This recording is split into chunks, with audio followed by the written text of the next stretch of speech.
राज्यपाल CP राधाकृष्णन यांनी स्वीकारला धनंजय मुंडे यांचा राजीनामा। मुख्यमंत्री फडणवीस यांनी केली होती शिफारस। वैद्यकीय कारणासाठी राजीनामा दिला धनंजय मुंडे यांची एक्स पोस्ट। एकीकडे पक्ष नैतिकता असं म्हणत असताना धनंजय मुंडे वैद्यकीय कारणासाठी राजीनामा दिला असं म्हणत आहेत आणि त्यामुळे प्रश्नचिन्ह उपस्थित।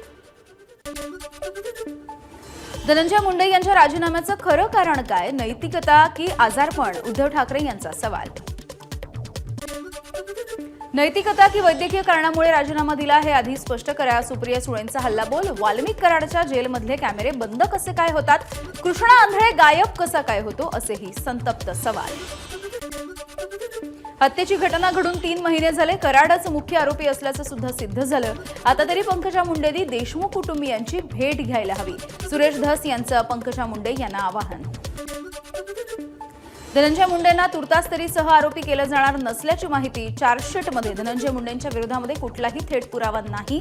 तसंच मुख्यमंत्री कार्यालयाकडून सुद्धा कुठलीही कार्यवाही केली नसल्याची माहिती। हत्येच्या प्रकरणामध्ये 4 चाकीमध्ये सापडलेले 19 महत्त्वाचे पुरावे। CIDच्या तपासामध्ये आरोपी सुदर्शन घुलेची काळ्या रंगाची स्कॉर्पिओ गाडी ठरली महत्त्वाची। आरोपींनी वापरलेल्या 3 मोबाईलमध्ये सुद्धा सापडले व्हिडिओ। धनंजय मुंडेंवरील कारवाई राजकीय द्वेषामधून कार्यकर्त्यांनी गुन्हा केला, मग धनंजय मुंडे दोषी कसे काय? परळीकरांचा सवाल। धनंजय मुंडेंचं राजकारण संपवू असं कोणी म्हणत असेल तर परळी आणि महाराष्ट्रामधली जनता तसं होऊ देणार नाही। मुंडेंच्या राजीनाम्यानंतर समर्थकांची भावना। मुंबईच्या बाळासाहेब भवनमध्ये वाल्मिक कराडच्या विरोधामध्ये शिवसेनेचं आंदोलन। वाल्मिक कराडला कठोरात कठोर शिक्षा व्हायला हवी यासाठी शिवसेनेची महिला आघाडी आक्रमक। शिंदेच्या शिवसेनेकडून वाल्मिक कराडच्या विरोधामध्ये नाशिकमध्ये सुद्धा आंदोलन। वाल्मिक कराडला फाशी द्यावी या मागणीसाठी आंदोलन सुरू। कराडच्या प्रतिकात्मक पुतळ्याला फाशी देण्यात आली आहे। जळगाव शहरामधल्या शिवतीर्थ मैदानाजवळ शिंदेच्या शिवसेनेतर्फे वाल्मिक कराडच्या विरोधामध्ये आंदोलन। यावेळी कराडच्या प्रतिकात्मक पुतळ्याला जोडेही मारले। कराडला फाशी देण्याची पुन्हा एकदा मागणी करण्यात आली आहे। कराडच्या पुतळ्याचं दहनही करण्यात आलं। शिर्डीमध्ये युवा सेनेचा वाल्मिक कराडचा पुतळा जाळून निषेध आंदोलन। शिंदे गटाच्या युवा सेनेच्या बैठकीच्या नंतर पदाधिकाऱ्यांनी वाल्मिक कराडचा निषेध करत असताना तीव्र शब्दामध्ये घोषणाबाजी सुद्धा केली आहे।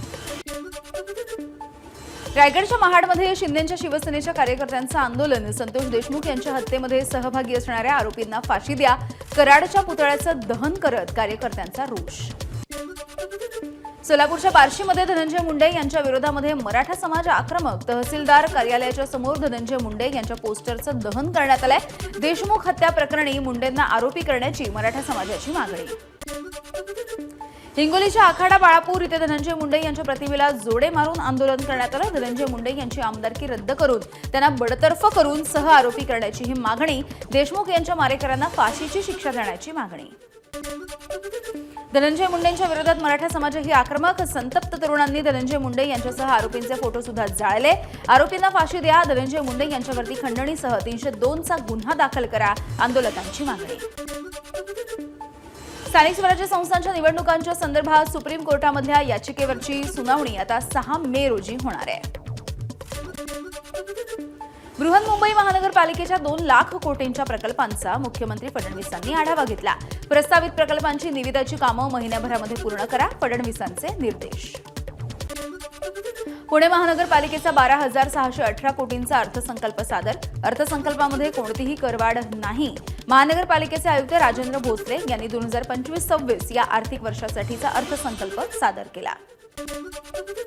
पुणे महानगरपालिकेची समान पाणी पुरवठ्याची योजना। त्यामुळे पुणेकरांना आगामी वर्षामध्ये मीटरप्रमाणे पाणी वापराचं बिल द्यावं लागणार। महानगरपालिकेचे आयुक्त राजेंद्र भोसले यांची माहिती आहे। धुळे जिल्हा न्यायालयाचा जयकुमार रावल यांना दणका। खोट्या कागदपत्रांच्या आधारे माजी राष्ट्रपतींची जमीन हडप केल्याचा आरोप करत जमीन परत करण्याचे न्यायालयाचे आदेश। स्वारगेटमधील लैंगिक अत्याचाराचं प्रकरण। पीडित तरुणीचा न्यायालयामध्ये जबाब नोंदवण्यात आलाय, तर आरोपी दत्तात्रय गाडेची सुद्धा ससून रुग्णालयामध्ये लैंगिक क्षमता चाचणी करण्यात आली आहे। नागपूरमधल्या मध्यवर्ती बस स्थानकावरती महिलांशी लगट करण्याचा प्रयत्न करणाऱ्याला अटक। बस स्थानकावरील सुरक्षा रक्षकानं आरोपी तरुणाला पकडून गणेशपेठ पोलिसांच्या ताब्यात दिलंय। न्यू इंडिया कोऑपरेटिव्ह बँक घोटाळ्याचं प्रकरण, भानू दाम्पत्यच घोटाळ्याचे प्रमुख सूत्रधार. न्यू इंडिया बँकेच्या 6 संचालकांचा जबाब. हिरेन भानू अबुधाबीला तर गौरी भानू थायलंडला पळून गेल्याची माहिती आहे. मालेगावमधील बोगस जन्मदाखल्याचं प्रकरण, ॲडव्होकेट शिशिर हिरे यांची सरकारी वकील म्हणून नियुक्ती. माजी खासदार किरीट सोमय्या यांच्या तक्रारीच्या नंतर गुन्हे दाखल करण्यात आले. मुंबईच्या वरळी सी लिंकवरती भरधाव वेगामध्ये गाडी चालवल्यामुळे 24 वर्षीय मुलावरती गुन्हा दाखल. अपघाताला कारणीभूत ठरल्याच्या प्रकरणी वरळी पोलिसांची कारवाई. अपघातामध्ये जीवितहानी नाही, गाडीचं नुकसान.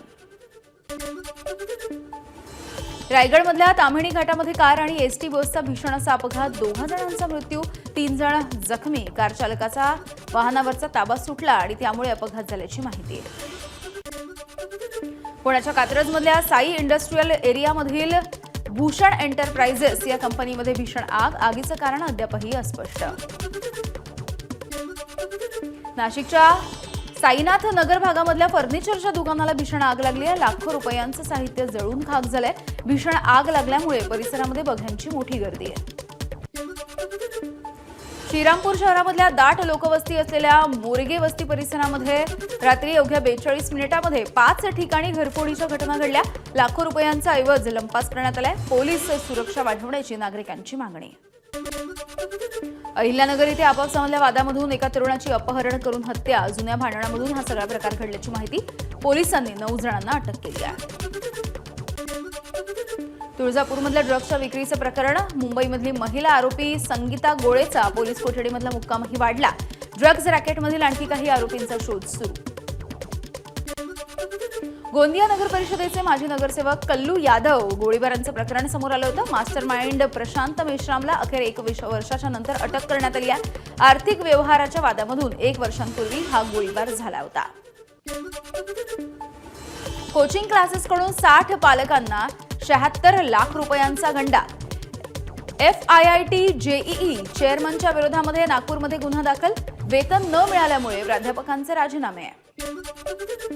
दिवसाढवळ्या घरफोडी करणाऱ्या सराईत चोरट्याला अटक. वर्ध्याच्या हिंगणघाट पोलीस ठाण्याच्या गुन्हे शोध पथकाची मोठी कारवाई.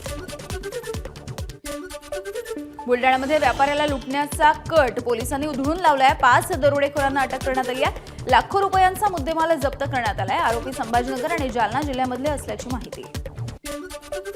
रत्नागिरीच्या लांजा तालुक्यामधल्या कोंडगाव अंगणवाडीमध्ये पोषण आहारामध्ये आढळला मेलेला उंदीर. घटनेच्या नंतर धान्य वितरण थांबवलं. एकात्मिक बाल विकास प्रकल्पाच्या यंत्रणेकडून पंचनामा. सिंधुदुर्गच्या कुडाळमधल्या वेताळ बांबार्डे ग्रामपंचायतीची कागदपत्र अज्ञात व्यक्तीनं जाळून टाकली. या संदर्भात अद्याप तरी कोणत्याही गुन्ह्याची नोंद नाही. गडचिरोली शहराच्या लगत रानटी हत्तींच्या कळपाचा वावर. नागरिकांमध्ये भीतीचं वातावरण. गेल्या काही दिवसांपासून पिकांची नासाडी. ताडोबा व्याघ्र प्रकल्पामधल्या शिवानी वाघीण आणि तिच्या बछड्यांची मस्ती ही कॅमेऱ्यामध्ये कैद झाली आहे. नागपूरमध्ये पर्यटक प्रेमी पियुष आकरे यांच्याकडून ही सगळी दृश्य कॅमेऱ्यामध्ये कैद करण्यात आली आहे. नागपूर जिल्ह्यामधील ग्रामीण भागामध्ये दहशत निर्माण करणारी T-132 ही वाघीण अखेर जेरबंद. वन विभागाच्या विशेष पथकानं वाघिणीला चारगाव वनक्षेत्रामधून जेरबंद केलाय. भंडाऱ्याच्या लाखांदूर तालुक्यामधल्या दिघोरीमध्ये अस्वलाचं दर्शन. पाण्याच्या शोधामध्ये अस्वल शेत शिवारामध्ये आलं. भीतीचं वातावरण. गेटवे ऑफ इंडिया ते अटल सेतू हे अंतर अवघ्या 2 तासामध्ये पोहून पार करण्यात आलंय. रायगड जिल्ह्यामधल्या महाडमधील 12 वर्षीय तनय लाड याचा नवा विक्रम. तनयनं मिळवला सर्वात वेगवान जलतरणपटू होण्याचा मान. पु ल देशपांडे कला अकादमीमध्ये आता सिने नाट्यगृह नूतनीकरण केलेल्या या वास्तूमध्ये मराठी चित्रपटांसाठी मॅटिनी शो राखीव ठेवला जाणार. कोकणामध्ये शिमगोत्सवाच्या निमित्तानं काही गावांमध्ये पालखी सजवणं आणि देवाला रूपं लावायला सुरुवात. मिरजोळे गावामध्ये पारंपरिक ढोलताशांचा गजर करून देवाला लावली जात आहेत रूपं. महिनाभर उत्सव सुरू राहील. जळगाव शहरामधल्या प्रलंबित नागरी सुविधांच्या संदर्भात काँग्रेसच्या वतीनं जळगाव महानगरपालिकेच्या समोर निदर्शनं. नागरिकांच्या मागण्या मान्य केल्या नाहीत तर आंदोलनाचा इशारा. महायुती सरकारच्या विरोधामध्ये काँग्रेसचं धरणं आंदोलन. गोंदिया शहरामधल्या गांधी प्रतिमेच्या समोर महायुती सरकारच्या विविध धोरणांचा निषेधही करण्यात आलाय. शेतकऱ्यांच्या विविध मागण्यांसाठी अमरावतीमध्ये काँग्रेसचं धरणं आंदोलन. काँग्रेसच्या नेत्या यशोमती ठाकूर, खासदार बळवंत वानखेडे आंदोलनामध्ये सहभागी. आश्वासन देऊन सुद्धा शेतकऱ्यांची कर्जमाफी केली नसल्याचा आरोप. सिंधुदुर्गामध्ये शेतकऱ्यांना त्रास देणाऱ्या वन्य प्राण्यांचा बंदोबस्त करण्याच्या मागणीसाठी भारतीय किसान संघाचा जिल्हाधिकारी कार्यालयावरती मोर्चा. शेतकऱ्यांच्या नुकसान भरपाईची मागणी. नाशिकच्या चांदवडमध्ये काँग्रेसचं धरणं आंदोलन. केंद्र सरकारनं कांद्यावरचं 20% निर्यात शुल्क रद्द करावी या संदर्भात घोषणा करण्याची सुद्धा मागणी आणि घोषणा केल्याप्रमाणे शेतकऱ्यांना कर्जमाफी सुद्धा करावी यासाठी काँग्रेसचं आंदोलन. बुद्धगया इथल्या महाबोधी विहार बौद्धांच्या ताब्यात द्या या मागणीसाठी बौद्ध बांधवांनी भंडाऱ्यामध्ये विराट मोर्चा काढलाय. शास्त्री चौक इथून जिल्हाधिकारी कार्यालयावरती काढलेल्या मोर्चाचं त्रिमूर्ती चौकामध्ये सभेत रूपांतर झालंय. एबीपी माझा, उघडा डोळे बघा नीट.